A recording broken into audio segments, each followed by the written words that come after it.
필사본을 내가 직접 쓰는 거예요. 직접 우리가 필사하는 건 직접 쓰는 거였는데 그 다음에 이제 세종실록을 편찬하는 과정에서는 활자본으로 이제 만드는 거예요. 금속 활자로. 그러니까 이 실록은 조선 전기 같은 경우는 4지를 만들었고 조선 후기에는 5지를 만들었는데 사실은 4책이나 5책은 금속 활자로 만드는 거는 뭐 가성비는 떨어져요. 보통 이제 금속 활자로 만들 한 100책 정도는 그렇죠. 찍어야 이게 많이 가성비가 있는데 그럼에도 불구하고 워낙 중요한 자료로 인식이 되었기 때문에 금속 활자로 이렇게 그 찍어서 이 책을 완성을 했고 그러다가 인조실록 같은 경우는 목활자로 되어 있는데 금속활자보다는 좀 가격이 떨어져요. 아무래도 나무가 이게 더, 좀 네. 보존율이 조금 낮지만 근데 왜 이때는 이렇게 했냐 하면 가성비? 국가 재정이 어려울 때. 아, 그다음에 이제 실록이 이렇게 지금 국보이자 유네스코 세계 기록유산으로 된 데는 그 기록물을 작성한 것도 중요했지만 보관이 정말 철저히 했기 때문이다. 우리가 뭐 지금도 보면 이 기록을 막 예전에도 뭐 무슨 그 뭐 일기를 쓰거나 이런 사람들 많았을 거예요. 근데 나중에 보면 없어. 맞아요. 이 결과적으로 이 보관을 정말 좀 체계적으로 하는 게 그게 또 중요할 수도 있다라는 거죠. 그래서 이 조선 왕조 실록도 보관에 상당한 신경을 쓰는데 고려 시대에도 실록이 있었을까요? 없었을까요? 있었을 것 같아요. 고려 네. 시대에도 왕이 있으니까. 그렇죠. 고려 시대부터 이 실록을 만드는 전통이 만들어졌는데 한 부나 두 부를 만들었고 이때 뭐 거란족의 침입이라든가 몽골족의 침입 과정에서 그리고 이제 마지막 상황에서는 임진왜란 때 고려실록 일부가 완전히 소실되면서 사라진 거예요. 지금은 고려실록은 우리가 현물을 접할 수가 없어요. 아, 그럼 아예 하나도 안 남아 있어. 안 남아있죠.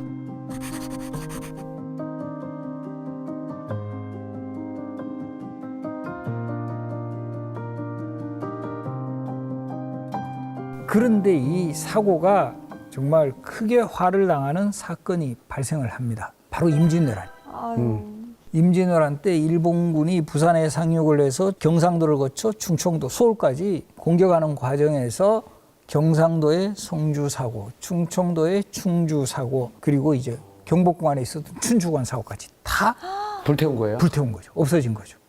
어떻게 그러면 유일하게 그때까지- 전주사고만 남은 거예요. 전주 사고요? 예, 전주사고가 남을 수 있었던 가장 중요한 또 원인 중에 하나가 우리 임진왜란 하면 떠오르는 장군 누가 있죠? 이순신 장군이요. 그렇죠. 바로 이수인 장군의 회전에서의 활약으로 임진왜란 때도 전라도 지역은 상대적으로 공격을 덜 받았던 거예요.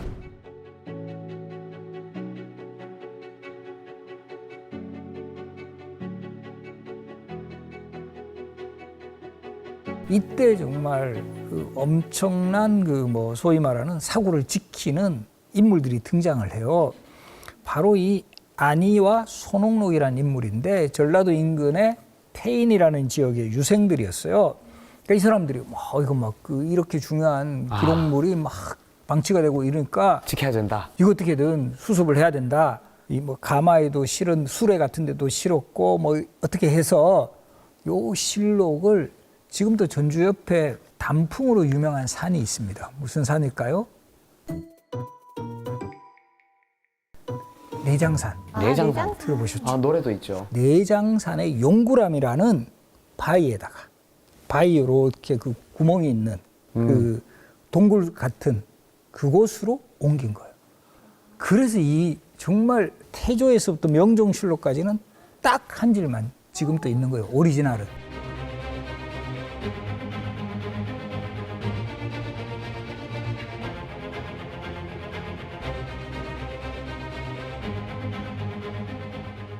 야, 그래도 산간 지역에 간 사고는 살아남을 수 있었다. 이제부터라도 우리가 실록을 완성을 하면 보관하는 곳을 산으로 가야 되겠다. 이런 생각을 하는 거예요. 아무래도 전쟁이 일어나도 막 산 꼭대기까지 공격하고 이러지는 않잖아요. 그렇죠. 그렇게 해서 이제 조선 후기에 와서는 궁궐 안에 있는 춘추관 사고는 그대로 보관을 하고 경기도 쪽으로는 강화도, 그 다음에 평안도의 묘향산 사고, 그 다음에 강릉 쪽에 오대산 사고, 그리고 경북 봉화 쪽에 태백산 사고까지 이렇게 4대 사고가 다 산이 있다는 공통점이 있어요.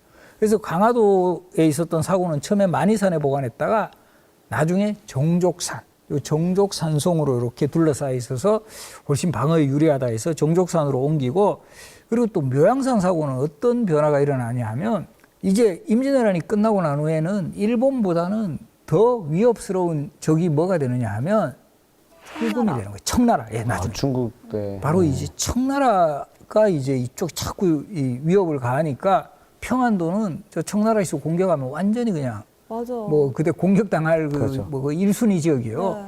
그래서 바로 이 무주의 적상산에 사고를 설치해서 총 지방에 4곳 그리고 중앙에 바로 춘추관 5군데의 사고가 설치되는 거예요. 그리고 이 산간 지역에 사고를 설치하는 큰 이유 중에 또 하나가 있습니다. 중요한 이유가. 우리 정인욱 씨 산에 가면 우리 항상 볼 수 있는 그런 곳이 뭐 있어요? 우리 가끔씩 밥도 주는 곳인데 산에 가면 등산 잘 하시나? 산에 가면 항상 찾아갈 수 있는 곳. 남이야비. 아, 절. 그렇죠, 절. 절에 가면 또 이게 운 좋을 때 가면 공짜로 밥도 먹을 수 있고, 맞아요. 그죠? 맛있어요. 바로 산에 가면 절이 있으니까 산간 지역에는 아무래도 이 뭐 사람들이 뭐 상주하고 이런 사람들은 잘 없잖아요. 절은 있잖아. 그러니까 절 근처에 사고를 설치하는 거예요.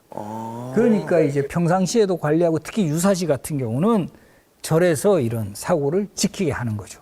요런 경우를 우리가 수호사찰이라고 합니다. 수호사찰이라 해서 강화도에 가면 전등사라는 절이 있어요. 전등사 바로 옆에 정족산 사고가 있고 오대산 사고 거기에는 수호사찰이 월정사, 그리고 이제 무주의 적상산 사고에는 안국사, 태백산 사고는 각하사라는 이런 수호사찰이 있었기 때문에 유사시에는 절에서 요 사고를 지키게 하는 또 이런 지혜를 발휘를 했고요. 그래서 그 당시 사람들이 얼마나 사고를 중시했는가를 보여주는 장면, 이런 이 그림 그린 사람이 조선 후기를 대표하는 풍속화가예요. 누굴까요? 조선 후기를 대표하는. 김홍도. 그렇죠. 우리 지난 시간에 자리짝이라는 그림에서도 저 김홍도 그림 생각나시죠? 그죠? 오대산 사고 그림이에요. 근데 김홍도 같은 정말 대화가가 이 오대산 쪽 사실은 저 꽤 높아요. 저기까지 올라가셔가지고 사고 그림 그려온 거야. 아, 이거 상상으로 그리신 게 아니라 아니죠. 직접 실제로 간 거죠. 보시면서. 가서. 네, 그리고 이제 이 여기에는 정조, 당시 왕이 정조거든요. 정조의 의지도 있었을 거다.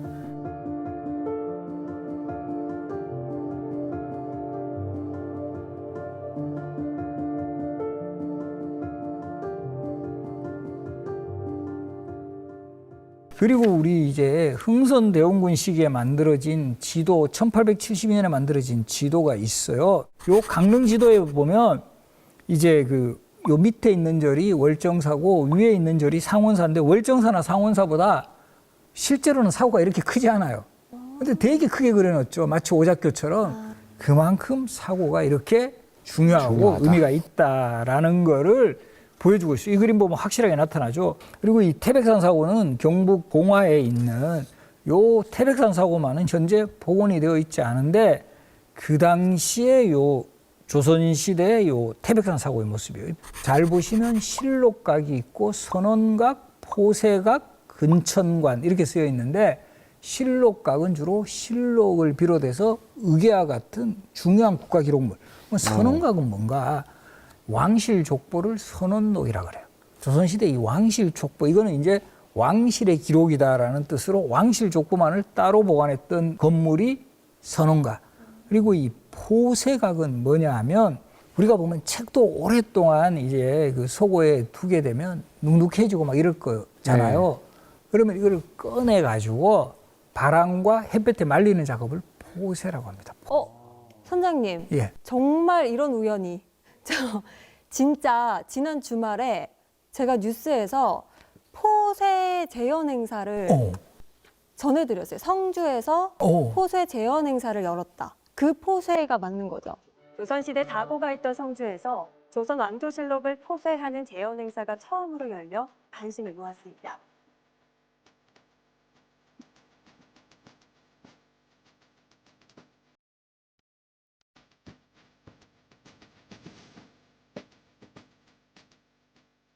그 사고가 있었던 지방자치단체에서는 이런 행사를 상당히 적극적으로 해요. 그리고 많은 사람들에게 알리고 포세 행사 같은 거 이런 것들을 많이 이제 진행을 했습니다. 그래서 그게 이제 뭔가 이렇게 참 인연이라는 거죠. 그러니까요. 예. 성주 가야겠어요.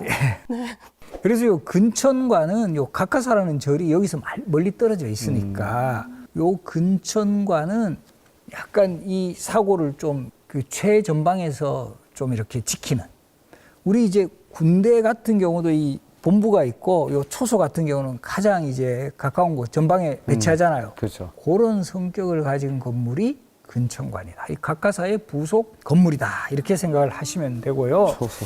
그래서 이때 요 기록에도 보면 포세하는 그 과정이 기록이 되어 있거든요. 열성조의 실록은 강화도 및 적상산성, 태백산, 오대산의 4곳에 보관한다. 춘추관에 소장된 실록은 병화로 다 산실되고 다만 선조의 실록만 있다. 태조에서 명종실록까지 전주사고원에 있던 실록은 선조 이후에 다시 재간행을 해가지고 사고에다가 다 보관을 했고, 춘추관에는 그대로 선조 이후만, 그대로 이제 초기 실록은 그대로 이제 다시 재간행을 하지는 않았다.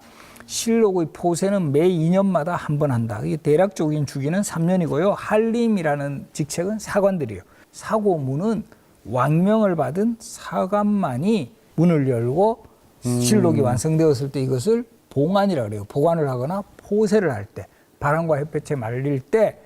그래서 이 조선시대 이 사관들도 상당히 극한 직업이었을 가능성이 너무 많다. 극한 직업이었어요. 그 왕이 이제 주재하는 회의에 맨날 필기해야 되고, 특히 실록이 완성되었을 때 이때 되게 불안했을 거예요. 네. 태백산, 적상산 되게 산꼭대기 있거든요. 아니 그걸 사관이 직접 갔다 직접 와야 가야죠. 그래서 그때도 아마 뽑기를 하든지 아니면 약간 고참들은 좀 제일 가기가 쉬운 데가 강화도에 있는 정조가 사고, 여기는 좀 가까워요. 아마 좀 고참 사관들은 강화도에 갔을 가능성이 많고, 좀 신참들은 저 제일 그 꼭대기인 태백산에 갔을 가능성이 좀 많지 않을까. 속기사 해야 되지, 등산해야 되지, 진짜. 또 한 번씩 2년에 꺼내가 또 관리해야 되지. 그래서 사관들 뽑을 때 문장도 잘해야 되고 뭐 청렴해야 되고 이런 요소도 갖춰야 되지만 건강도 되게 낮췄어요. 네. 산 타야 되니까. 고소공포증 있는 사람은 사관 되기 힘들었다. 이렇게 생각하시면 되고, 그래서 지금 그 강화도에 있는 정족산 사고의 모습을 그린 지도에 지금 나타나 있죠. 근데 유일하게 정족산 사고만 단층이에요, 단층. 나머지 사고들은 다 2층이에요. 2층이에요? 보통 2층에다가 그 실록을 보관을 하는데 정족산 사고는 왜 단층이었을까요? 힘들어서. 강화도는 섬이잖아요. 해풍이 심하니까 이게 바람이 심하면, 우리 바닷가에 있으면 바람 심하잖아요. 그러면 2층에 있으면 건물이 안전하지 않을 수 있다. 더 잘 그래서 상하고. 네. 유일하게 1층 건물이다.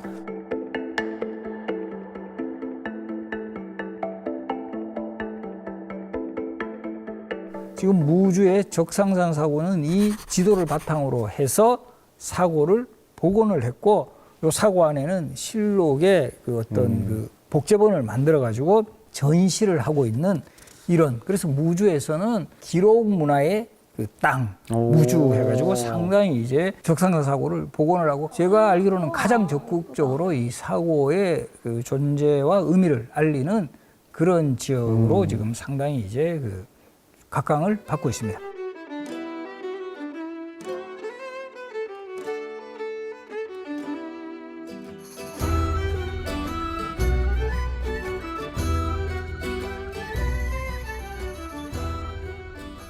일제시대의 이 사고는 완전히 이제 방치가 되고 거의 이제 뭐 파기가 되었다 할까요? 그러면서 일제의 입장에서도 바로 이 조선왕조실록은 되게 중요한 거예요. 자신들이 이제 그 조선 통치하려면 그 조선왕조실록이 필요하다라는 거죠. 그래서 이것을 다 이제 총독부 항목과로 이렇게 이관을 해요. 그러다가 자연스럽게 그 당시에 이제 그 일제강점 시기에 가장 그 정말 규모가 컸던 대학 중에 경성제국대학 들어보셨죠? 네. 그래서 이거는 그 대학에 들어가는 게 좋겠다 해서 경성제국대학 도서관으로 정족산 사고본 실록하고 태백산 사고본 실록을 이곳으로 이제 이관을 했다가 우리가 이제 해방 이후에 경성제대를 이은 대학이 서울대학교잖아요. 네. 그래서 자연스럽게 정족산본 실록과 태백산본 실록은 서울대학교로 들어오는 거예요.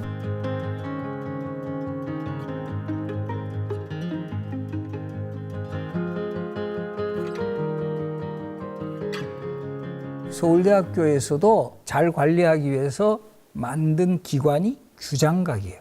규장각은 원래 정조 때 설치했던 왕실 도서관인데 이름을 빌린 거죠. 그래서 이 규장각, 서울대학교 안에 규장각을 설치해서 처음에는 부지를 보관을 하다가 1980년대에는 뭐 시위 같은 거 되게 뭐 심하게 일어났고 어떻게 화를 입을지 모른다 해서 분산 보관하자 해서 1984년에 부산에 있는 정부기록 보존소로 보관을 한 거예요. 요 지금 부산의 정부기록보존소의 이름이 바뀌어서 국가기록원이라고 그래요. 국가기록원. 국가기록원 부산센터.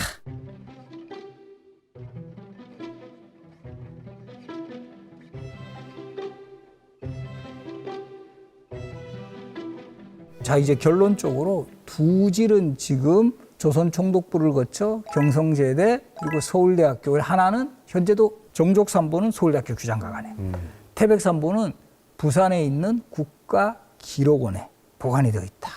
우리 대한민국에 두 질이 있어요. 적상산본 실록은 창경궁 장서각이라는 조선 왕실 도서관이 있었어요. 그러니까 일제가 선심 쓰시 이거는 너희 왕실의 기록이니까 너희들이 한부 가져. 그렇게 됐던 장서각본 조선왕조실록은 6.25 전쟁이 일어났을 때 북한 쪽도 조선왕조실록 중요한 기록물인지 당연히 알죠.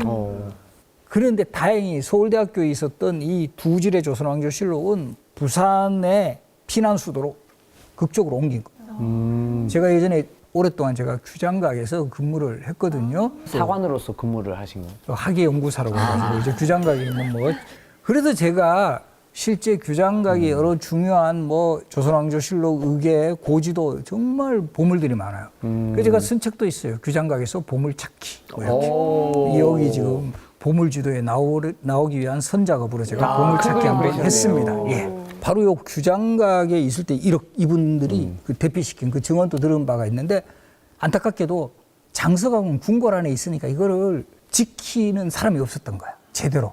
북한군이 왔을 때 이거를 가져갑니다. 현재는 북한의 평양에 보관이 되어 있어요.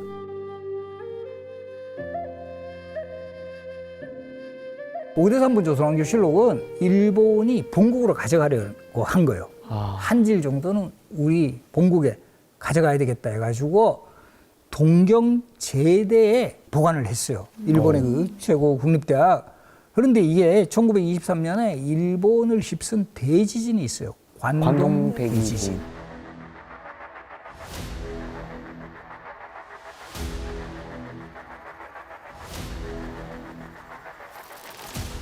그래서 이 관동 대지진 때 오대산본 조선왕조실록 대부분이 유실돼 버린 거예요. 아이고. 이게 다행인지 74책이 살아남습니다. 가장 유력한 근거는 그 당시에 동경제대 교수가 책 빌려가가지고 반납 안 해서 이게 살아남았다.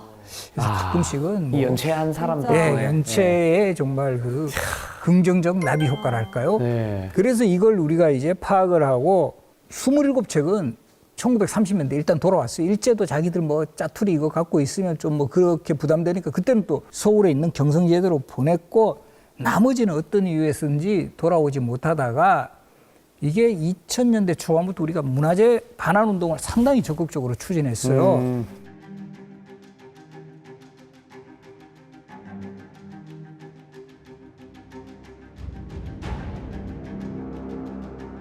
그리고 이제부터는 좀 더 이 실록에 어떤 내용이 있는지 이런 거 한번 소개하려고 하는데 선조실록은 광해군 때 편찬돼요.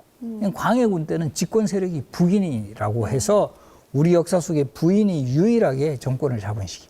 그러다가 1623년 인조 반정이 일어나면서 북인 정권을 무너뜨리고 서인 정권이 수립이 돼요. 그러니까 이 서인들 입장에서는 북인들이 쓴 저 선조실록 너무 마음에 안 드는 거예요. 근데 저런 관료들은 볼 수 있었어요? 관료들도 보지는 못하죠. 그러니까 어쨌든 우리와 반대되는 파들이 앞서서 적었으니까 마음에 안 들 것이다. 이렇게 그렇죠. 생각을 하신 건가요? 뻔하다는 거죠. 뻔하다. 우리도 보면 저 사람이 있었으면 저거 뭐 뻔하다라는 생각을 하지 않을 수가 없는 거죠. 그렇죠. 그래서 없애지는 않고 수정본을 다시 만듭니다. 선조 수정실록, 서인들이 중심이 돼가. 근데 이제 나중에 후대에 확인을 해보니 정말 차이가 꽤 있더라. 특히 많이 인물 바꿨네요. 평가에서. 네.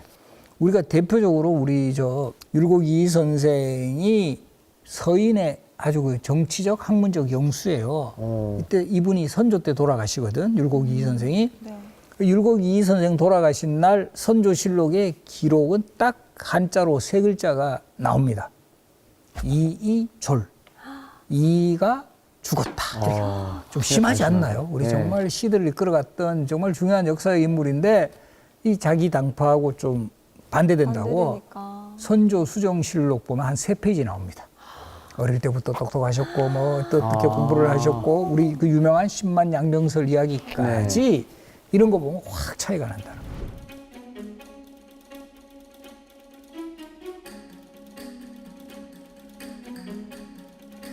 없앨 수도 있었잖아요. 사실 권력을 잡으면. 근데 수정본으로 해둔 게 오히려 후세들이 봤을 때는 객관적으로 비교를 할 수 있으니까 그렇죠. 좋은 우리 것 같아요. 정치적인 그 입장이 다른 시각에서 쓴 것들을 함께 볼 수 있다는 점에서는 이것도 좀 의미가 있죠.